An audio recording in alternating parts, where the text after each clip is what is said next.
योगी सरकार पार्ट 1 में कानून मंत्री के रूप में ब्रजेश पाठक कार्य कर रहे थे। उस दौरान अपने विभाग के साथ साथ स्वास्थ्य विभाग पर भी निगाह रखते थे। स्वास्थ्य विभाग की सेवाओं को सुधारने के लिए वह स्वास्थ्य विभाग को चिट्ठियां लिखते रहते थे। योगी सरकार पार्ट 2 में खुद पर स्वास्थ्य विभाग की जिम्मेदारी आने के बाद अधिकारियों और कर्मचारियों को निर्देश दे दिए थे कि अगर कोई भी लापरवाही करेगा तो उसका अंजाम उसे भुगतना पड़ेगा। डिप्टी सीएम की कार्यशैली को देखकर जनता उनकी प्रशंसा कर रही है। डिप्टी सीएम ब्रजेश पाठक पर पेश है खोजी न्यूज की स्पेशल रिपोर्ट। मैं आपके साथ फिरोज अली। आमतौर पर समाज सेवा का झूठा सहारा लेकर नेता राजनीति में अपनी तिजोरियां भरने के लिए उतरते हैं, लेकिन कुछ लोग ऐसे भी होते हैं जो वास्तव में ही समाज सेवा करने के मकसद से सियासत के घोड़े पर सवार होकर जनता का नायक बनकर उनकी समस्या का समाधान और उनका कल्याण करने के लिए उतरते हैं। नायक मूवी में एक दिन के सीएम के रूप में अनिल कपूर द्वारा किया गया काम और किरदार सभी को पसंद आया। उसी समय से जनता भी अपना नेता अनिल कपूर जैसा ही चाहती है। उस कसौटी पर खरे उतरते हैं राज्य के नायक डिप्टी सीएम ब्रजेश पाठक। अनिल कपूर के दूसरे रूप में काम कर रहे डिप्टी सीएम ब्रजेश पाठक की कार्यशैली को देखकर सियासत में उन्हें अब नायक के नाम से पुकारा जा रहा है। नायक मूवी के अनिल कपूर के दूसरे रूप में ब्रजेश पाठक को ऐसे ही नहीं देखा जा रहा है, वह काम भी कुछ ऐसा ही कर रहे हैं। योगी सरकार पार्ट 2 में डिप्टी सीएम के रूप में शपथ ग्रहण करने के बाद स्वास्थ्य विभाग भी झोली में आने से डिप्टी सीएम तो प्रसन्न हुए ही हैं।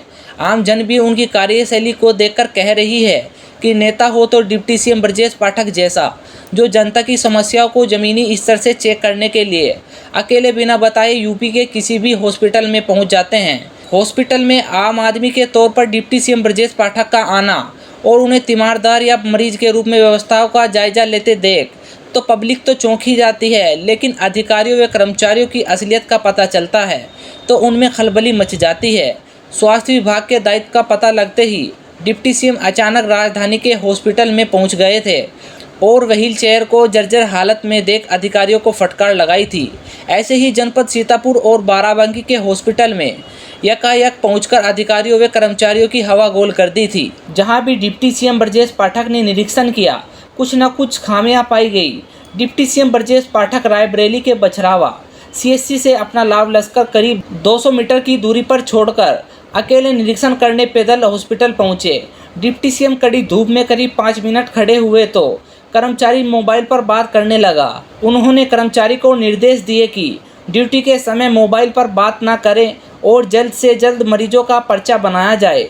डिप्टी सीएम जब डेंटल कक्ष में पहुंचे तो उन्हें वहां पर धूल जमी मिली, जिसे देखकर पाठक बोले कि लाओ कपड़ा दो, मैं सफाई कर देता हूं। इस बीच ब्रजेश पाठक ने डॉक्टरों की क्लास ली। डिप्टी सीएम के पूछने पर बाबा बुजुर्ग ने बताया कि देखिए दवाई दी है लेकिन जांच बाहर से लिखी है। बाबा की बात सुनकर पाठक गुस्से से लाल हो गए और अधीक्षक को वहीं पर फटकार लगाते हुए कहा कि जांच की जब हॉस्पिटल में ही सुविधा है तो बाहर क्यों कराई जा रही है। डिप्टी सीएम ने तुरंत ही बाबा की जांच कराने के आदेश दिए। डिप्टी सीएम ने अधीक्षक को निर्देश दिए कि यहाँ पर डॉक्टर एसी और पंखे में बैठे हुए हैं और मरीज यहाँ पर धूप में खड़े होकर पर्चा बनवा रहे हैं।